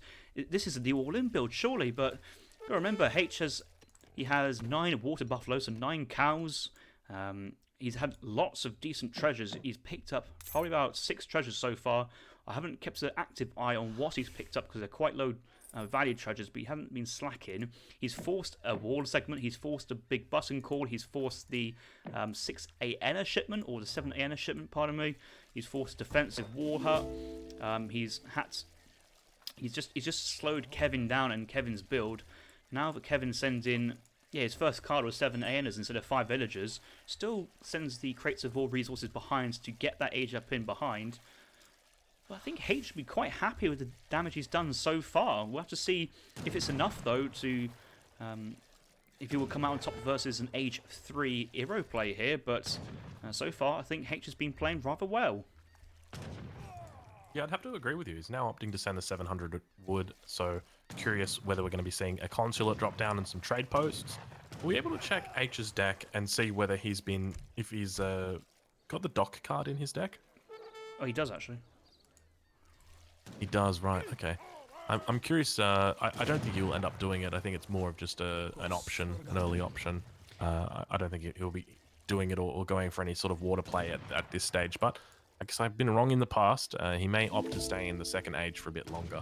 But my suspicion is from here we're going to see him go 700 wood into the consulate and maybe a couple of trading posts, maybe even stagecoach potentially, and then maybe looking to age up after that. Maybe shipping in the 700 coin. Those ANs got some great value that fight. Kévin made sure those tomahawks were the front line, taking up the volleys from the sepoys, but it's the ANs behind getting the damage onto the Indian infantry there. So that dock card is quite interesting. It's very, very strong the earlier you send it, but it gives you a dock wagon, which is only 200 wood, and then reduces the price of fishing boats by about 20 wood for each boat. So actually, if you're not sending it in the first stage, it really falls off the cliff in terms of its value. It's not like the European schooners where you can send it at a later point and still get great value from the card. I'm not expecting H to send East Indiaman at this point anymore, because he has the wood trickle, the foreign login, to kind of compensate for any cheaper fishing boats. So it's interesting to see that he has it in his deck to start off with. I think next card for him will likely be the export, I think. I assume that's what's going to be the next card. Let's see if he's got the constant down. He's just built it now. Yep. Okay, cool. I'm curious what he's going to be spending the rest of this wood on. It looks like he's macroing for an age up. We can see that he's got 17 villagers on food, 10 villagers on coin. And only 1 villager on wood, so probably just keeping the remainder of that wood just for villager production in the meantime. Maybe getting out a couple of houses or so. But we do see a sower in the queue for H. This is interesting. He looks like he might be opting to remain in the second age and just sort of cement his position. He knows that he's going to be up against forest prowlers. Probably a bit concerned that he won't be able to get out a decent mass if he does go for the third age. So he's also going for export. So curious what we're going to see, whether it's going to be Ottoman, consulate, or probably something a little bit safer. I feel you'd go Ottoman here for the villagers and the hussars. I'm not too sure British redcoats is what you really want in the face of forest prowlers, which are now scouted by H's elephants. Yes, Ottoman consulates incoming. You do know that the British consulate does buff your unit's HP by 7%, which is very, very nice to say the least. But actually, the 4 villagers and then the 3 hussars is very nice. I'd kind of expected H to go into Gurkha Zam here if he's dealing with an age 3 army composition here from Kévin. Gurkha Sour is a bit risky in that sense, but I think he's just trying to catch Kévin at the moment with a very low anti-cavalry count. He does have musket rise, but Gurkhas doing very well. Musket rise going in, trying to focus down the Sours, but he's paying the price with losing 2 musket rise there. And actually, H has got the cavalry advantage here. I don't think Kevin's got enough anti-cav here. The Sours and the Hussars are just going to go onto the infantry mass. He pulls them back, gets blocked by the 4 Tomahawks. I think once the Tomahawks go down, will he go in? I think he's missed that opportunity to punish Kévin being aggressive with the skirmisher heavy army here, but he's still chasing. He's still going to go for it. He sniffs this as his opportunity. 3 more musket rise join the fight from Kévin, and H is going to back off for the time being. Really, really well microed there. It was tough. He got caught out a little bit by the Tomahawks, but I noticed with H, he pulled off a little bit of a cool drag box technique. So to avoid, as you can see right now, where the Soa and the Hasara are getting stuck behind the units, what you can do is actually put them all in the same micro group together, and then right click forward in front of your group, and essentially all of your cavalry is just going to run through all the infantry and basically avoids that pathing issue. And then from there, he's actually selected them and then got them to attack the enemy units. So it was great to see him do that sort of in real time and witness it, because it just meant that the cav was able to get out the front but wasn't blocked at all. But unfortunately, the Tomahawks were in a great position, and Kévin was able to deny that cavalry charge. Let's not forget this point. Kévin hasn't sent the 5 villager shipments in the second age. Only got 9 fishing boats on the water. These fishing boats, they only gather food at the same rate as a villager gathering berries does. So they're not one-for-one villagers. They're not as strong as you may think they are. He doesn't have a trading post as well, so his income, XP income and shipment progression is actually somewhat rather slow. And the fact that we're dealing with a native civ here, yes, they have placed the mines already researched for their coin gatherers, but their hunting income is not great. They only have hunting dogs, no access to steel traps here. And I think the longer this goes, H is just going to pull out an economic advantage that even is greater than the military advantage that Kévin has by having an age 3 skirm goon army. H can just stay age 2 here and just outmass, or just overwhelm and just swarm his opponents. And the actual timer at the moment is on Kévin to do something to H. H is just chilling in his base. He's gathering hunts. He's not out of resources. He's in no panic to do whatever. The Age-Up's coming in behind this, and H is aging up with the Charmander Gates, the Mahout Lancer, and that can tank quite a lot of musket riders, and that could be quite dangerous for the cavalry camel army to go onto the Forest Prowlers. But I think H is going to wait for a third age shipment. Could go, well, he doesn't have the food to go Sepoy, no, not Sepoys, Yarumi or the 3 Mahouts, but could go, he doesn't have the Sepoy shipment either, so it's probably going to be 8 Gurkhas or 6 Hours. Yeah, I suspect probably 8 Gurkha is what we're going to see. But I think in addition to what we were discussing earlier, in that that he didn't end up shipping the 5 villages, but H also managed to do quite a fair bit of damage to Kévin in the early game, somewhat idling him. I'm not sure how many villages he got, but at this point, we're 13 minutes into the game, and this is about where you'd expect Ira to be on a land map, and we're on a water map. So I think that at the moment, Kévin, from an economic perspective, is definitely behind where he wants to be, and H is in a commanding position just because he's got somewhat map control. There's not too many hunts around the Agra Fort, but he has secured a coin mine with it. He does have somewhat safe hunts at the back of his base, and from here, he just needs to let his market upgrades do all the work. And it's going to be difficult for Kévin to overcome that. He does have the mass at the moment, but I think once H has got the upgrades in, he's going to be in prime position. Bit awkward there, losing your Indian explorers on a scouting mission on the right-hand side. It's not like these explorers can go and pick off villages. Have you seen the name? We have Fat Monk and another Fat Monk. I don't change my explorer name or home cities. It's just I don't know. It's something I'm not too fussed. So maybe it's shows that I'm a rather serious person or a rather boring person. I don't know, but that's actually that made me smirk quite a bit. I'm glad he's changed them from what they used to be. And Kevin's gone for the silence one on his Iro War Chief.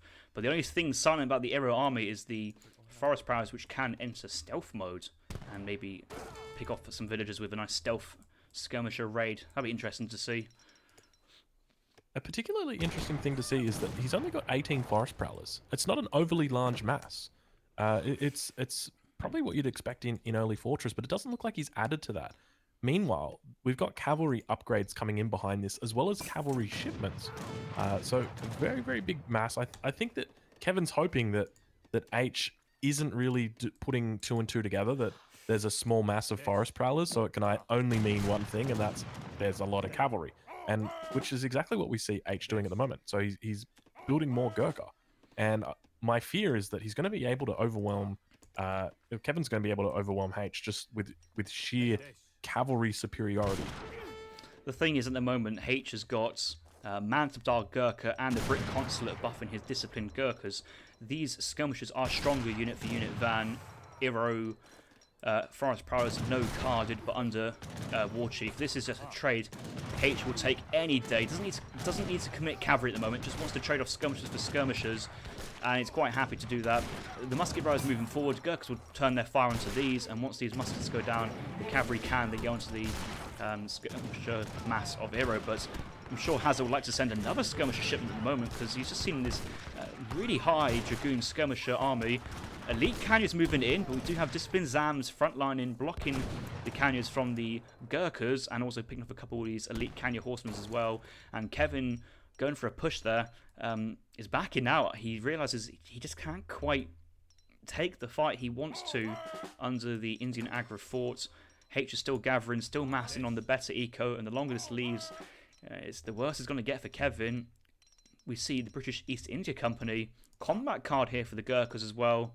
It is Gurkhas, yep, 10% HP and attack. And yes, this skirm war is going to go drastically in the favour of Haitch. And I don't really know how Kevin's going to deal with that.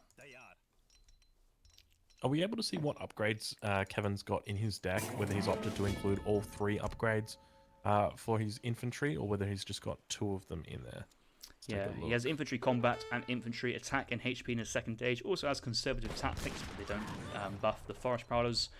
He's now sent an infantry combat now, which is great, and that's a slightly better better upgrade than the British East India Company is for the Indian player here. But that upgrade's already in for Haitch. I'm sure Haitch is a good player enough to click on the unit to realise, oh, my opponent hasn't sent that upgrade yet, but I've sent my upgrade. You can see Haitch has now been proactive with his units on the front foot, trying to trade off as much as possible while he has the tech advantage. Surprised he's backing out for the time being. Yeah, it's definitely the right thing to do, especially because he's got the economic advantage as well. He's putting down that second town centre now towards the southeast of the map. Going to be able to secure up another coin mine, some hunts, and some more resources around there. So he's looking like he's in a commanding position at this point.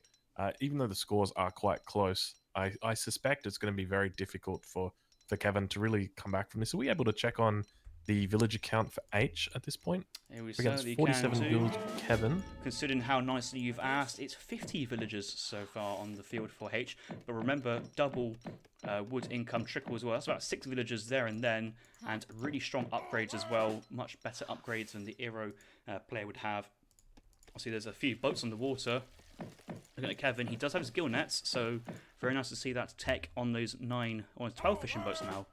Pardon me, but that score gap is just increasing in favour of Haitch at the moment, and I'm just waiting to see when either player is going to pull the trigger.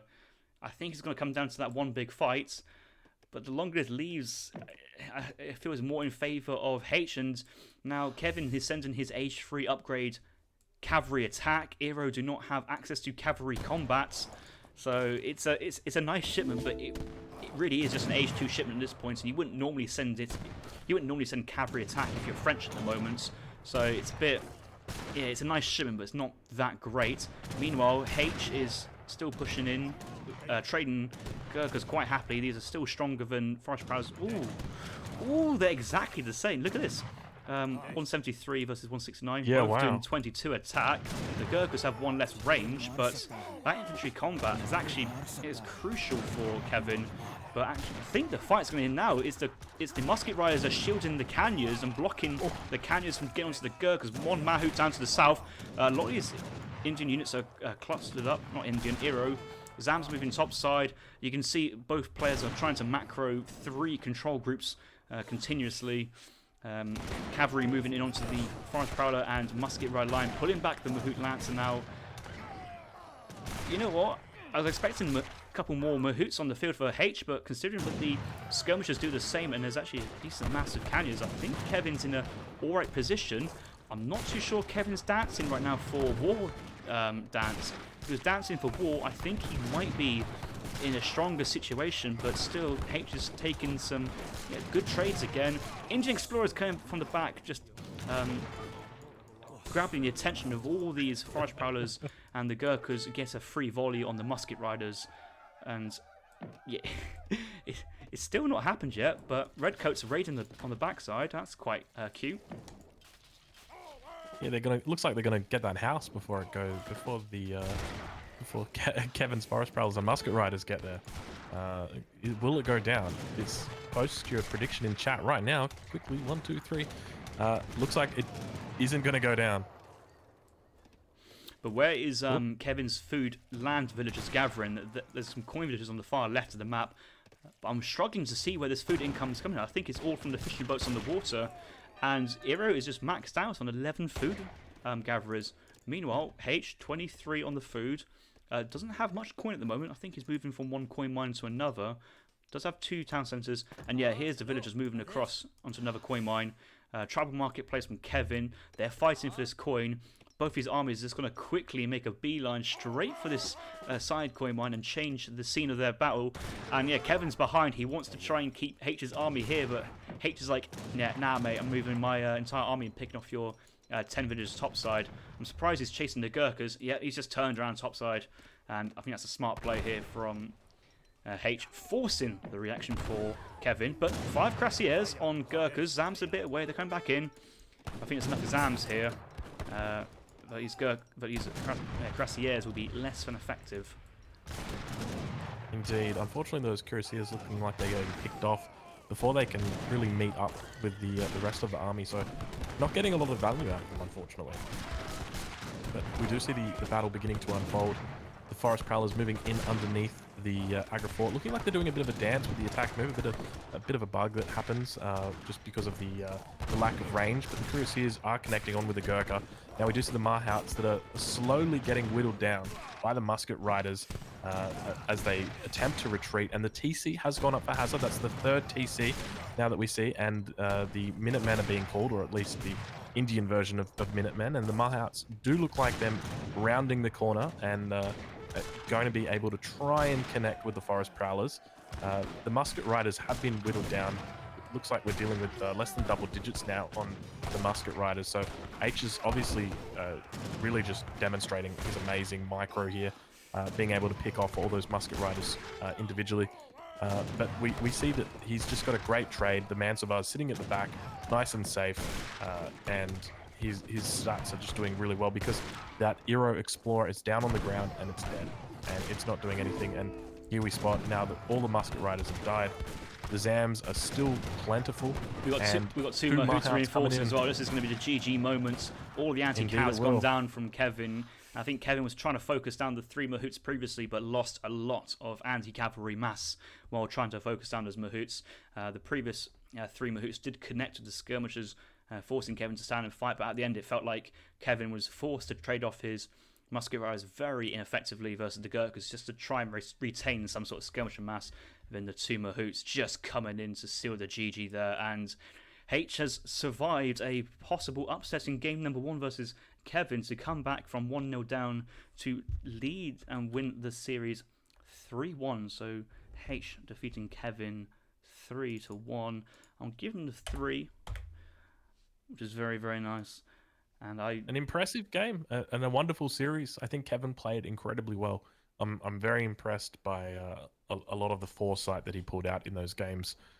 It was some great stuff, and I think it was close to an upset. It definitely looked like it at points. So really well played, and I think H pulling out the victory as most people expected.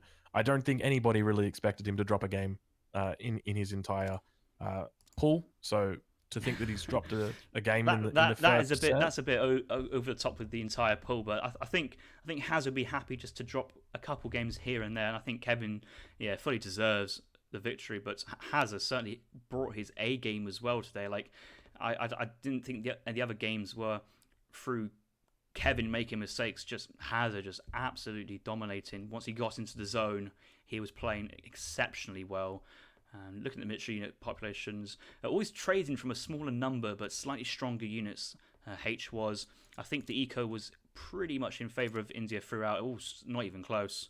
Not even close. And actually, if you're trading very well with a strong eco, damn, I think that game really kind of draws from the H2 play of even just going 10-10 into the 12 sepoys, forcing the aggressive reaction from Kévin and the 5 Ills never making the field.